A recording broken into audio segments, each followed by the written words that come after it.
ISWAP attacks military base in Borno, killed many soldiers. Air Peace flight aborts takeoff in Abuja after engine failure scare. Nigerian-China deepen cooperation to promote film making. And on the foreign scene, Morocco protests enter 13th day as youth movement gains momentum. Hello and welcome to News Hour on Trust TV. I am Mimana Bagudu. We begin with the security matters.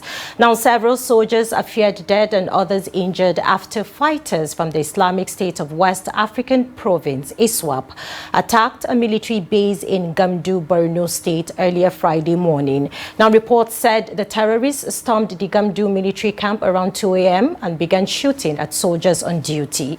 And following the attack, the military reportedly sealed off the Maiduguri-Damaturu highway, leaving many travelers and motorists stranded.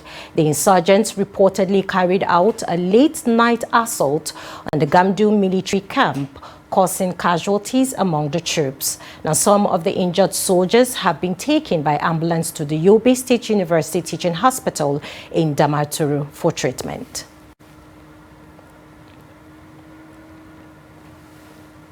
Now, hundreds of thousands of travelers have been left stranded along the Maiduguri-Damaturu highway following a Boko Haram attack on a military formation along the route, according to reports.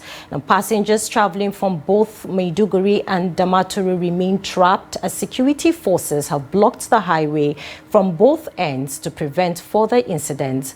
An early morning traveler said the attack occurred late Thursday night at the Gamdu military super camp located less than 50 kilometers from Damaturu, the Yobe state capital.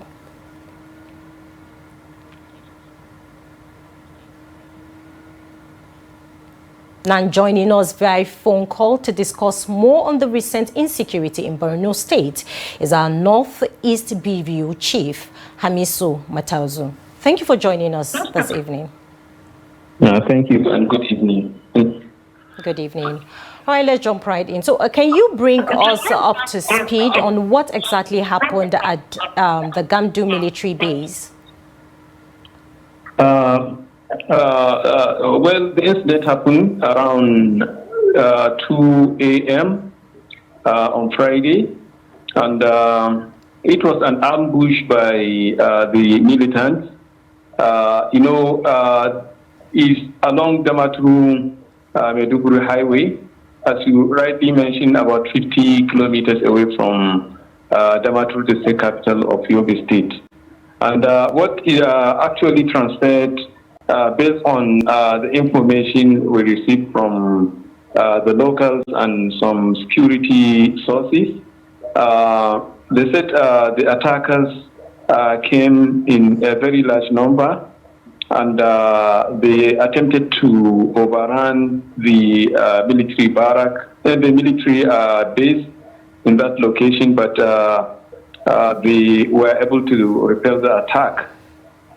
As for the number of casualties, we cannot mention because the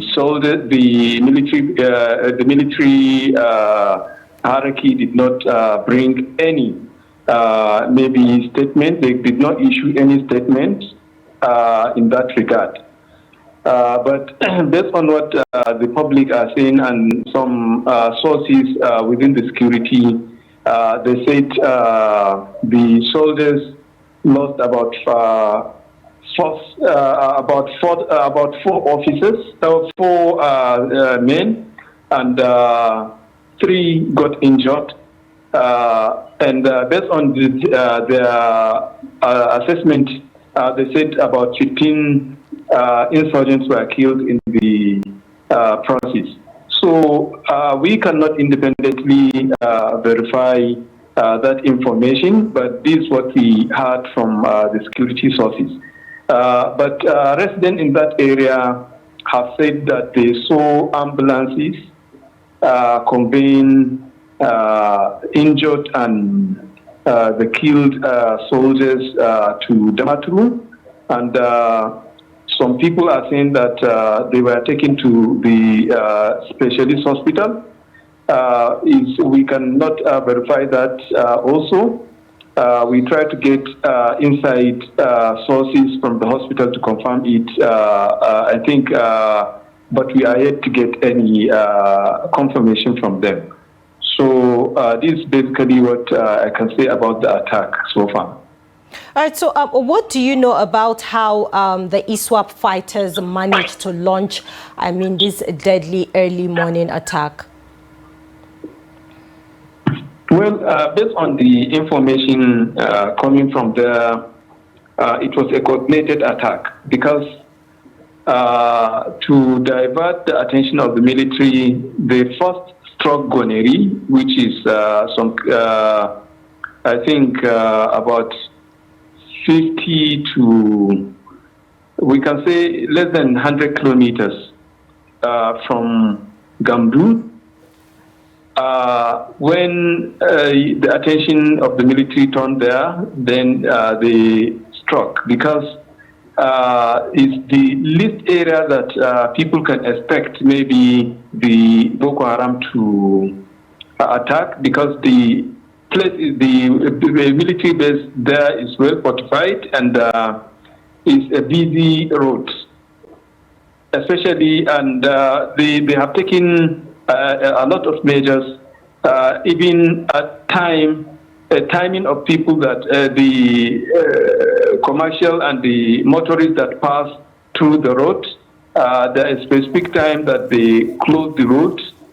And I don't know, I cannot say exactly their motive, but actually, based on the information coming out from there, the attack was well coordinated, and the military tried and they repelled the attack. So was there a prompt response, by the Nigerian military? Well, you know, an ambush can come anytime, and it's one of the deadliest, I think, encounter that a military or any security can have. They really tried, because the casualty might have been higher if they were not on alert. But they tried, and the insurgent did not penetrate and enter the base, which obviously is what they targeted. But they gave them a good fight, and they retreated. So had it been they took over the base, one can say that maybe they succeeded in their plan. But everybody in Gamdu, the people I contacted, said they did not enter the military base. So we can say that from the side of the military, they have tried their best and for repelling the insurgent, despite their attempt to take them off balance. Do you have any information if you know there was any prior intelligence suggesting a possible strike in that area? Well, I don't have any intelligence based on that, but if you follow what is happening, particularly in Borno State, you will see that of recent the renewed attack in so many places. In most places, especially the border locations. Just recently there was attack in Kirawa town, which is a border town to Cameroon. There are also attack in Banki, a border town to Cameroon. There is attack at Tulgo. Also, there are also attack at Darul Jamal, where over 50 people were killed, and many houses were burned down. I think based on what the governor said, in Kirawa, they lost about over 50 houses. And in Dar el Jamal, I think they lost so many houses, and coupled with displacements and the killing of 2 people in Kirawa. So you can see of recent there is a resurgence of attack. So it's not a surprise when it happened in Gamdu and other places. So all we can say is that the military should continue to be on top of the game so that they will not give chance for the insurgents to, because once the insurgents was able to succeed in dislodging the troops, obviously the communities where the government relocated IDPs and refugees will cease to exist because the people will leave the area. So with that effort of resettling people in their communities, obviously the insurgents will be launching attacks. And while the military try to repel the attacks, so if they can be persistent in doing that, I believe the people will have confidence on the military and other security agencies and to stay in their returning communities. All right, thank you, Hamisu Matazu, Northeast BVU Chief, for speaking with us tonight. Thank you. You're welcome. All right, moving on, 2 people have been reportedly killed at Angwarndabo community, a few kilometers away from Birnin Kebbi, Kebbi state capital, during a clash between farmers and herders in the area. Now, resident of the community, Danladi Usman, said the killing of one Suli while working in his farm sparked off the clash between the farmers and herders in the village. His killing sparked outrage in the village, resulting in reprisal attack from farmers who also killed a herder who is yet to be identified, he said. Now, he added that the herders had been in a running battle with farmers for sending a message to the farmers in the area to quickly harvest their crops, as they would soon pass through their farms with their herds of cattle. The police is yet to confirm the incident, as the State Command's Public Relations Officer, CSP Nafiu Abubakar, could not be reached as at the time of filing the report. Now, passengers aboard an Air Peace flight from Abuja to Asaba on Friday narrowly escaped disaster after the aircraft suffered an engine failure during takeoff preparations at the Nnamdi Azikiwe International Airport. The incident occurred as the plane accelerated down the runway when a loud explosion and flashes of light startled passengers. The pilot immediately aborted the takeoff and safely taxied the aircraft back to the terminal. All passengers were safely evacuated and no injuries were reported. Now, eyewitnesses described moments of panic before relief set in. He said they are not full speed when a loud bang shook the plane. He added that the pilot remained calm, informing them of the engine failure. Airport sources confirmed that engineers are currently inspecting the aircraft to determine the cause of the malfunction. Now, Air Peace has yet to issue an official statement on the incident. Meanwhile, the Nigerian Civil Aviation Authority, NCAA, is expected to open an investigation in line with standard aviation safety procedures. Now, residents of Okeode community in Ifelodun local government area of Kwara State have commended the federal government for deploying soldiers to curb banditry and restore peace in the area. The national president of the Okeode Development Association, Abdul Ganiyu Ajala Bello, described the move as a right step in the right direction, noting that residents had long demanded a military presence to tackle rising insecurity. He revealed that over 52 communities had been deserted due to persistent attacks, resulting in deaths and mass displacement. However, with the arrival of troops, commercial activities have resumed and plans are underway to transform displaced residents back home. Ajala Bello urged the federal government and security agencies to sustain the momentum. His remarks came shortly after the Senate urged the federal government to establish a permanent military base in Kwara South, especially around the forest belt of Ifelodun local government area, to tackle growing insecurity. The motion, sponsored by Senator Oyelola Ashiru, warned that unchecked attacks, kidnappings and killings had triggered humanitarian crises, closed schools and crippled local economies. A situation, he said, could spill into other parts of the north, central and southwest if not swiftly contained. Now, the Forward Operating Base FOP Escravos of the Nigerian Navy says it has deactivated 6 illegal refining sites at Obodo Omadino community in Warri South local government of Delta. Now, Navy Captain Ikenna Okoloagu, the commanding officer of the FOB Escravos, disclosed these in a statement on Friday in Warri. Okoloagu said the operations were carried out between October 2nd and October 6th in the coastal community.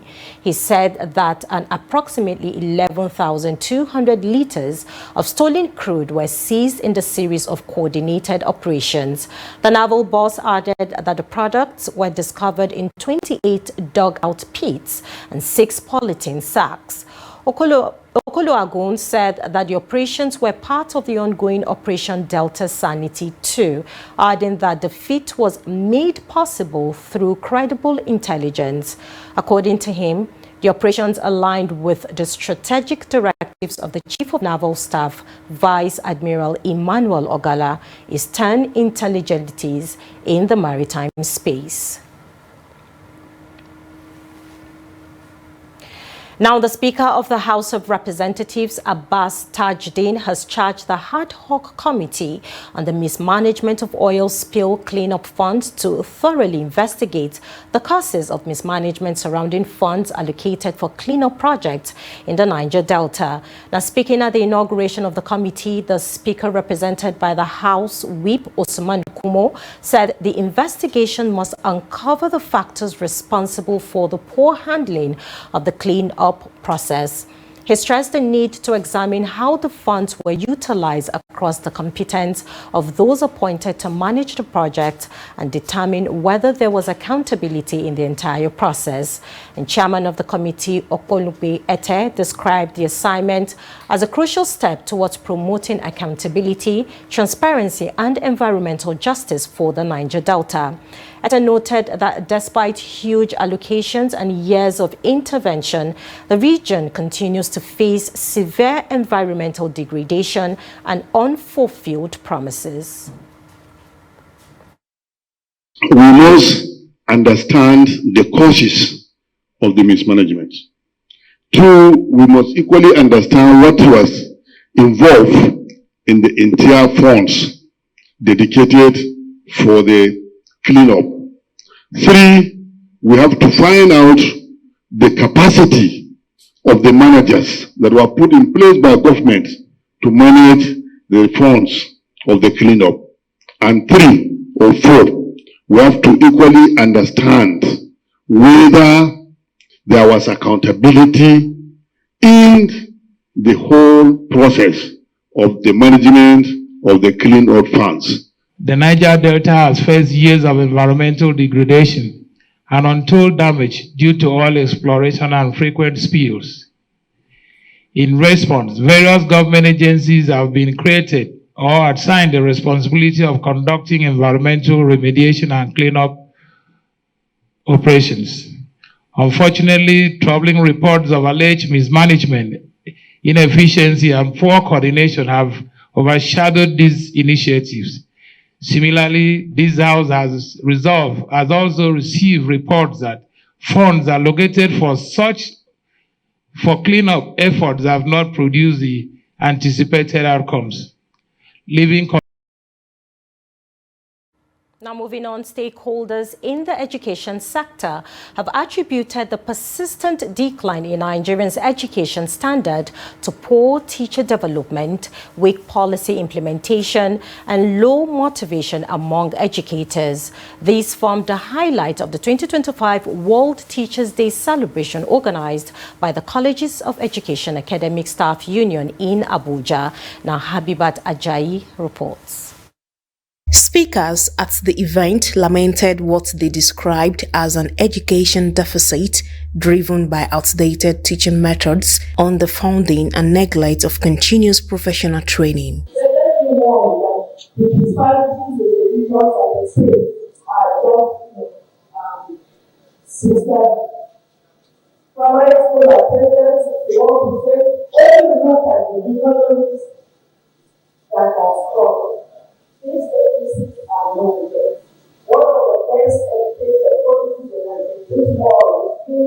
The former governor of Bauchi State, Muhammad Abubakar, called for urgent reforms to prioritize teacher welfare, improved infrastructure, and regular curriculum review to meet global standards. Today, as we celebrate our teachers, we must also reflect on the challenges they face, the need for better welfare, conducive teaching environment, and continuous professional development.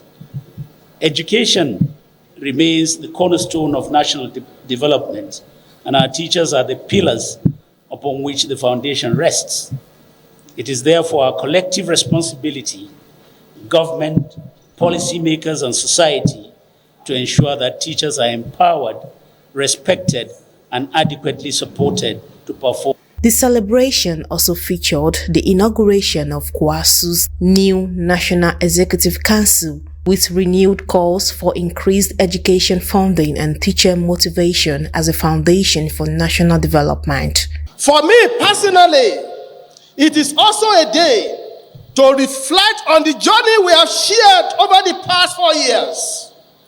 Through trials and triumphs, through advocacy and action. We shall therefore continue to engage government and relevant agencies to ensure the full implementation of our basic instrumental needs with which this aspiration of ours can be achieved. Representing the Minister of Education, Iyabo Ali, reaffirmed government's commitment to professionalizing teaching through the Teachers Registration Council of Nigeria, which she says is being strengthened to enforce standards and ensure only qualified teachers remain in classrooms. As we celebrate our teachers, the men and women whose daily dedication sustain the wheel of our education system. This year's theme, Teacher Leading in Crisis, Reimagining the Future, is both a tribute and a challenge. Ministry will always be ready for constructive engagement and collaboration with you on issues that advances quality education and national development. The event drew delegates nationwide and honored the best NCE students from each of the 6 geopolitical zones with 500,000 naira scholarships, while the overall best student received 1 million naira in recognition of academic excellence. Habibat Ajayi, Trust TV News, Abuja. Now, all is set for the formal defection of Enugu State Governor Peter Mba from the People's Democratic Party (PDP) to the All Progressive Congress (APC) on Tuesday, October 14, 2025, in Enugu, the state capital. Mba is expected to join the ruling party alongside elected national and state legislators, members of the state executive, and party leaders from ward and local government levels across the state.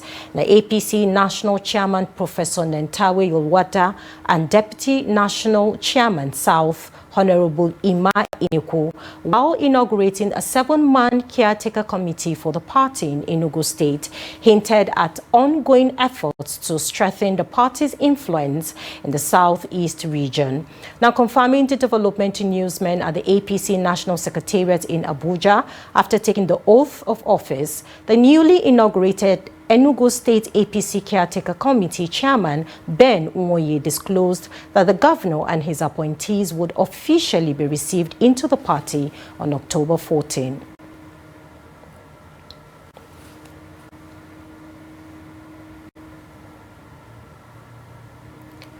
Now, the National Emergency Management Agency, NEMA, have embarked on sensitization campaigns to create awareness on the danger of dumping refuse into the drainage systems. According to the agency, this kind of practice blocked the free flow of water, especially when there is heavy rainfall in the state. Victoria Tokolo has more in this report. Significant risks are still posed by rising water levels throughout Nigeria, which are caused by uncontrolled construction, high rainfall, and coastal sea level rise. Experts attribute the increasing frequency of floods to poor drainage, settlements constructed in floodplains, and climate change. Because of the nature of Lagos State, what we're witnessing is not new. As an agency of government, the National Emergency Management Agency, NEMA, what we are trying to do, because most of these problems, most of these challenges that we have are human-induced.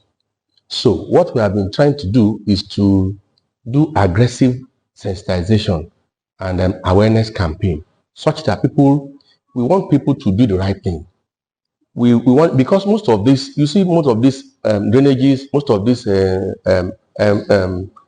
what people do is that they dump refuse indiscriminately. They just dump it the way they want. Somebody you use, you take pure water, this sachet water, you will take it, you dump it into the gutter. Some people will sweep their houses, they will sweep, you understand, it will go into the... Residents said they are always apprehensive when rainy season is approaching. Anytime is heavy, there is heavy rain.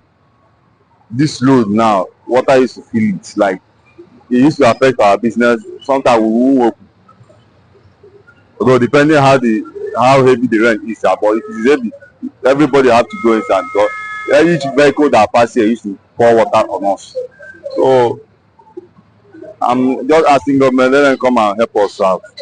Water is really disturbing during rain because the water is not going back to the gutter. That's the issue.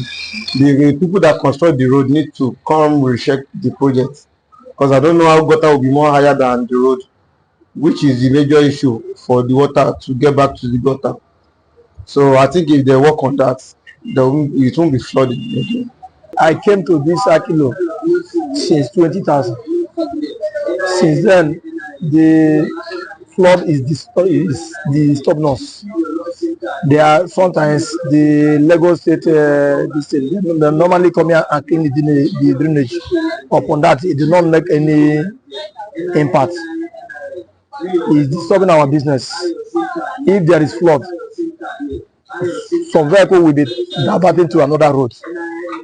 The head of operation officer of the National Emergency Management Agency, NEMA, Olatunde, thereby advised the Lagos resident to refrain from dumping refuse into the drainage system. First thing I want to correct is that everybody knows. They all know. And in most cases, they will have been warned severally. I have seen situations where government will warn them 3 times. They will warn them. Like I said, most of them find it very, very difficult to leave those areas, except when disaster happens. So the fact that they don't know, that is not correct. They all know. And government has been telling them. Now, you find out that in Lagos, where actions have been taken, you see where Lagos State government they have taken action, pulling down so many of these illegal buildings.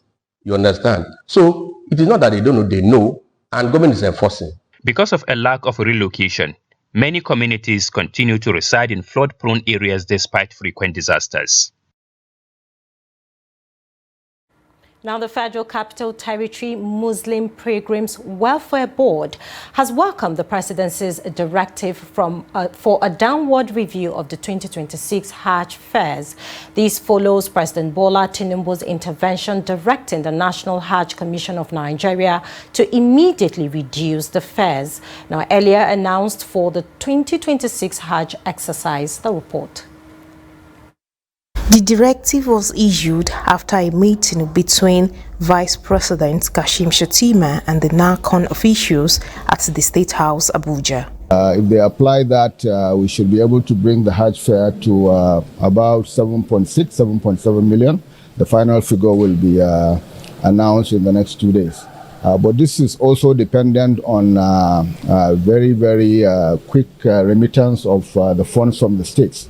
The faster pilgrims paying the Hajj fares and it's remitted to the Hajj Commission, the faster they can pass it to central bank to buy the dollars for them. The director of the FCT Pilgrims Welfare Board, Kadir Hida, expressed appreciation to the president for his intervention, describing it as a major relief for intending pilgrims.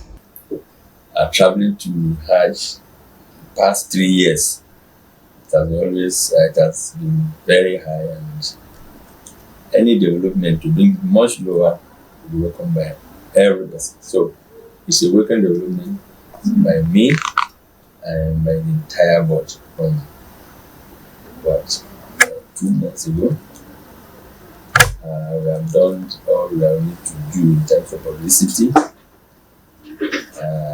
using the various media houses and talking to some of our stakeholders to help besides the sales of form. NACON had, after consultations with stakeholders, announced the 2026 Hajj fares as 8.2 million naira for northern states, 8.3 million for Maiduguri to Yola zone, and 8.5 million naira for southern states, noting that about 95 to 96% of the fare component are foreign exchange based. Habibat Ajayi, Trust TV News, Abuja. Now moving on to more stories, the governor of Borno State, Babagana Zulum, has commissioned new housing estates for teachers and health workers in his hometown of Mafa local government area. The project aimed to address housing deficit caused by the destruction of public infrastructure during the Boko Haram conflict. Trust TV's Beatrice Kuriti reports. The newly commissioned facilities include 24 two-bedroom semi-detached units for health workers and 48 three-story buildings equipped with essential amenities for teachers. Good honor and privilege to commission this teachers' quarters built by Borno State government here in Mafa town of Mafa local government area to the glory of God and to the benefit of the teachers. Bismillah ar-Rahman ar-Rahim. Governor Zulum, while presenting keys to the beneficiaries, recognized Mabel Ijoma, a dedicated health worker who continued serving her community despite threats and repeated insurgent attacks. In appreciation, the governor offered her son automatic employment in the Borno State Civil Service. I've never met a governor like this in my life. He is a good man, wonderful, and my prayer for him is that he will go higher. What did the governor do to you? He has blessed me, giving job to my son, giving me a house that I never think of having in Mafa, and even financial. He has been supplying all my needs. Even in my office, all what I needed, he has been so faithful giving it to me. And I'm grateful. I pray God will never make him to go back. Earlier, the Borno State Commissioner for Education, Lawan Walkilbe, commended the governor for prioritizing workers' welfare through the provision of decent housing and improved working conditions. Today we inaugurated 2 phases of teachers' quarters in Mafa. The first one is about 12 units of 2 semi-detached houses, making 24 two-bedroom houses. Then the second one is 48 units of 3-bedroom houses, 2-story buildings, about 8 blocks. It's for the teachers in Government Day Secondary School Mafa, the local education authority in Mafa here, and the Vocational Enterprise Institute here in Mafa. His Excellency has prioritized teachers' welfare, and wherever we have mega facilities, we build teachers' quarters. If you have followed us, we have inaugurated quite a number of teachers' quarters in numerous local governments. He added that the newly completed projects will enhance productivity and motivate staff to remain dedicated to their duties. Beatrice Kuriti, Trust TV News, Maiduguri. Now moving on, the Economic and Financial Crimes Commission, EFCC, on Wednesday, October the 8th, 2025, arraigned Ngozi Olejimi, a former board chairman of the Nigerian Social Insurance Trust Fund, before Justice Emeka Nwite of the Federal High Court in Maitama, Abuja. Olejimi was docked on 8 counts bordering on money laundering, conversion, transfer, and possession of proceeds of unlawful activities totaling 1 billion naira. Now, one of the charges alleges that while serving as NSITF board chairman in February 2012, she indirectly converted 321.6 million naira paid into the account of Adding Miles International Limited, knowing it was part of proceeds from unlawful activity, an offense contrary to Section 15(2)(b) of the Money Laundering Prohibition Act 2011 as amended. Now, another count accuses her of procuring one Chuka CAZ to convert $2 million into naira for payment to the same company, also alleged to be proceeds of crime. Olejimi pleaded not guilty to all the charges. Now, despite decades of insecurity that have devastated many communities in Katsina State, Rada has remained resilient, standing tall with a bustling local market that continues to drive trade and community life. Rada, the third largest town in Charanchi local government area, hosts a popular Monday weekly market known for its vibrant commercial activities. And Trust TV's Abdullahi Yamadi visited the Rada community and reports that while the market maintains its age-long influence, it struggles with poor infrastructure and inadequate facilities to meet modern demands. The report. Located along the Dutse-Makanki Road, Rada Market is the second largest in Charanchi local government area after the Sunday market in Charanchi town.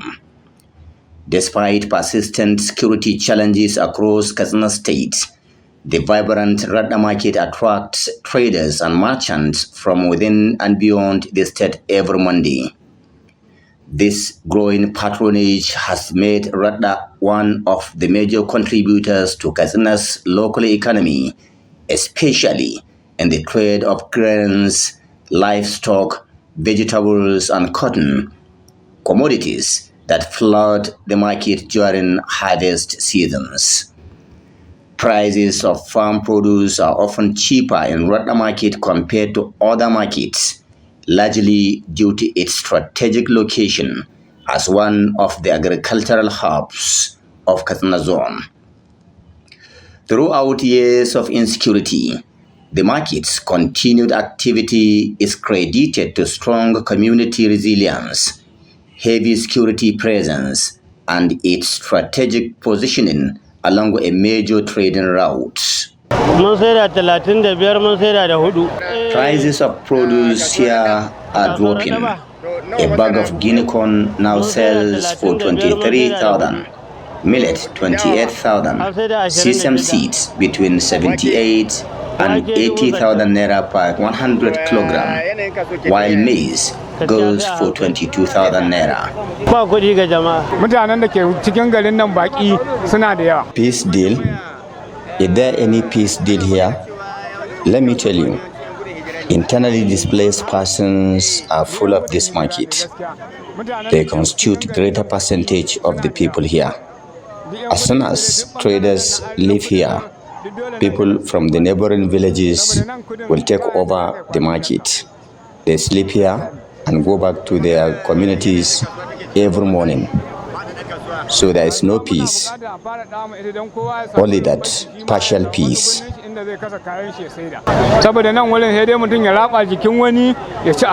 However, traders lament inadequate space, lack of water supply, and poor sanitation facilities as major challenges threatening the market's survival.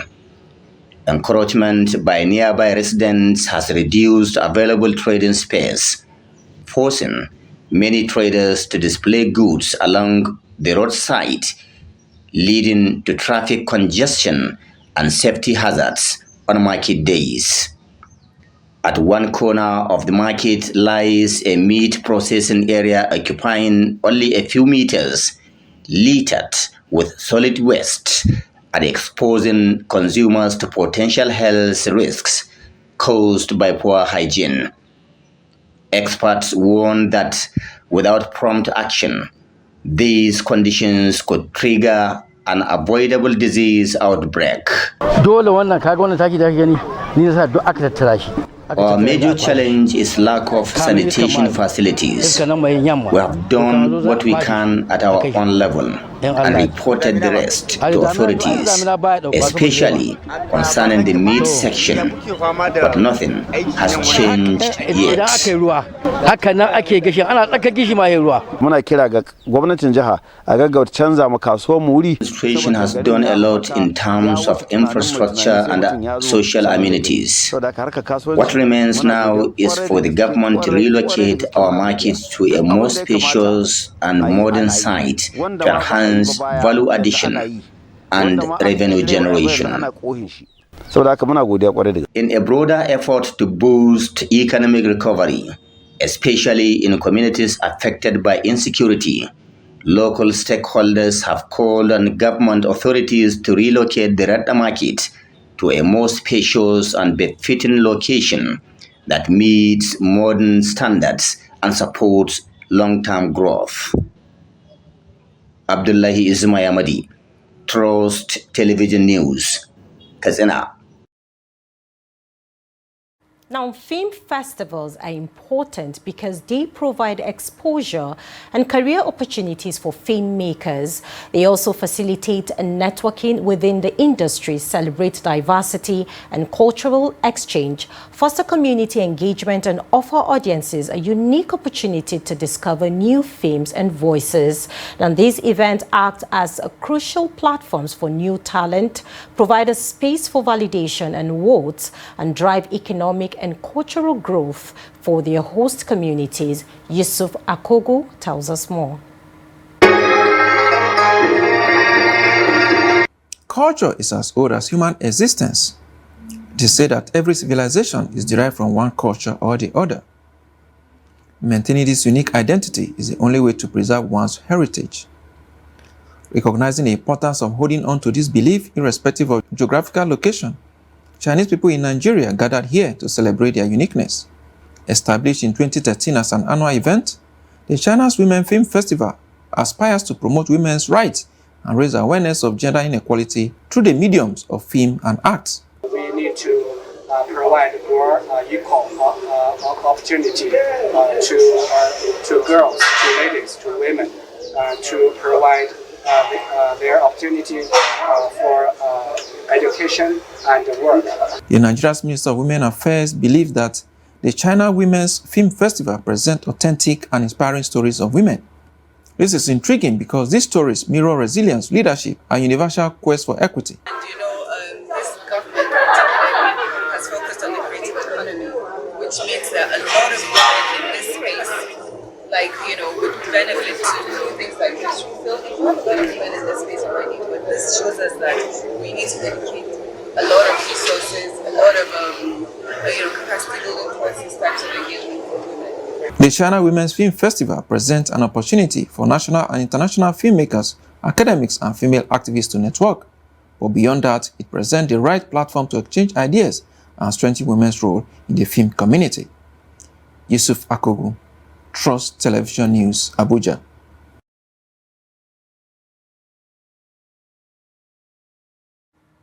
Now, thousands of Christians, particularly Catholics from across the world, converged on Ayati Hill in Gwa local government area of Benue State for a spiritual exercise dedicated to prayers for peace and unity in Nigeria.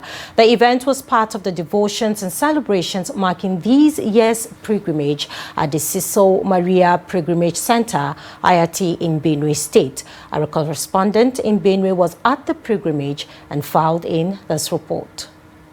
Along the Aliede Makudi Road in Gwe local government area of Benue State stands a modest hill, which is home to the Sesu Maria Pilgrimage Center, founded by the Catholic Diocese of Makudi.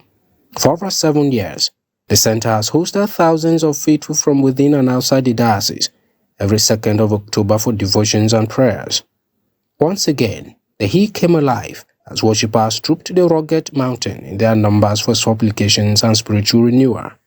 A penitential session prepared the faithful who went into confession as choirs rendered hymns in various dialects.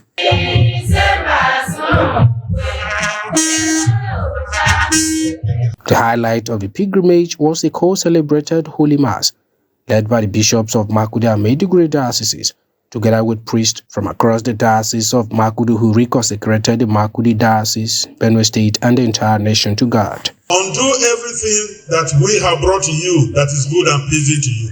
May your gaze shine on us, so that in all that we do, in all that we say, may begin from you and may be happily ended through Christ our Lord. Amen. Significantly, the burning of petitions and the release of balloons into the sky symbolized the faithful's prayers rising to heaven as the congregation erupted in joyful celebration. Some pilgrims shared their experiences, describing the annual event as a time of deep reflection, thanksgiving, and renewed faith. My experience has just been glorious. If you listen to the homily of the visiting bishop, he said our mother doesn't stop when she achieves what she wants. My experience is that every year you come, you find something new. You see people, different miracles happening in their lives.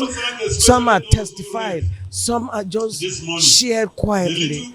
But my experience is just wonderful. I feel rejuvenated anytime I come to Ayati. And you know, Jesus always went to the mountain. Anytime he had a function, something to do, he went to the mountain. So the mountain brings good tidings. Have good weather and receive special blessings from God. So I thank God for enabling us to gather here every year. And I pray that we'll continue to do this to encourage one another.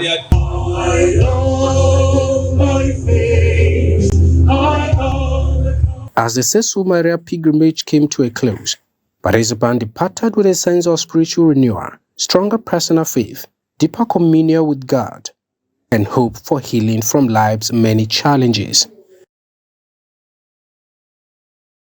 And now we move to business.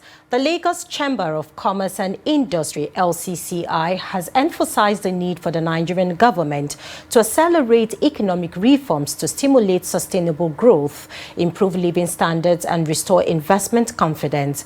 LCCI stated these in its presentation of the private sector perspective on the recently released Nigerian Development Update 2025 by the World Bank, which underscored the urgent need for Nigeria to accelerate economic reforms and tackle rising poverty levels. The chamber reiterated that the time for decisive action is now if Nigeria is to reap the gains of the reforms and thereby restore investor confidence, stimulate sustainable growth, and improve living standards.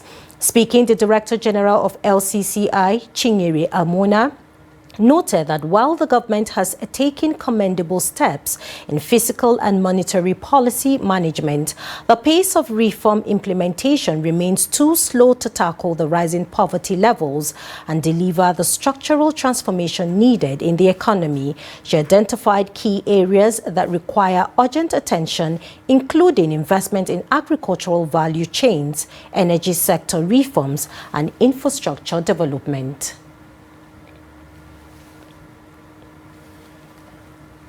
Now, away from Nigeria for the 13th consecutive day, protesters filled the streets of Morocco's capital on Thursday, demanding sweeping reforms in jobs, housing, healthcare, and education.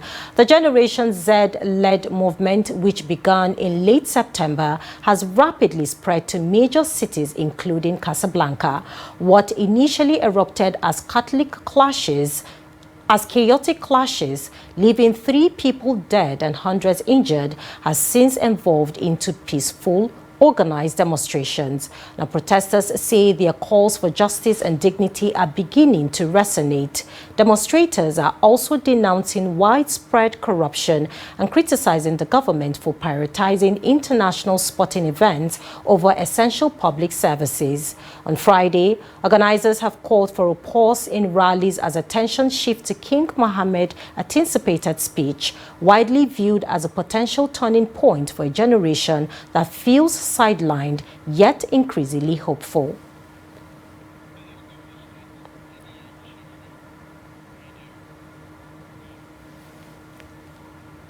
Now for sports updates, let's join Adeniyi Ajeshafe.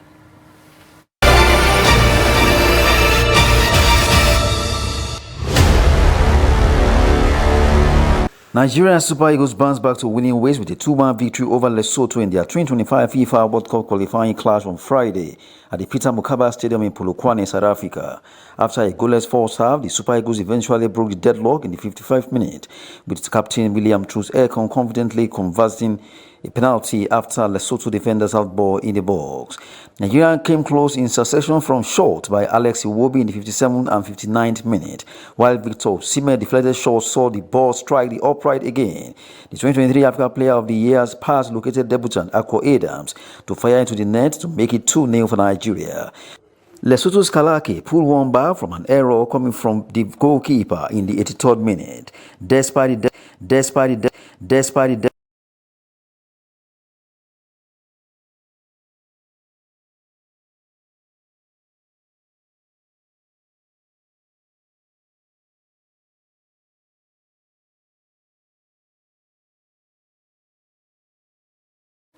With that, we've come to the end of News Hour on Trust TV. Do well to follow us on all of our social media platforms and subscribe to our YouTube to stay informed.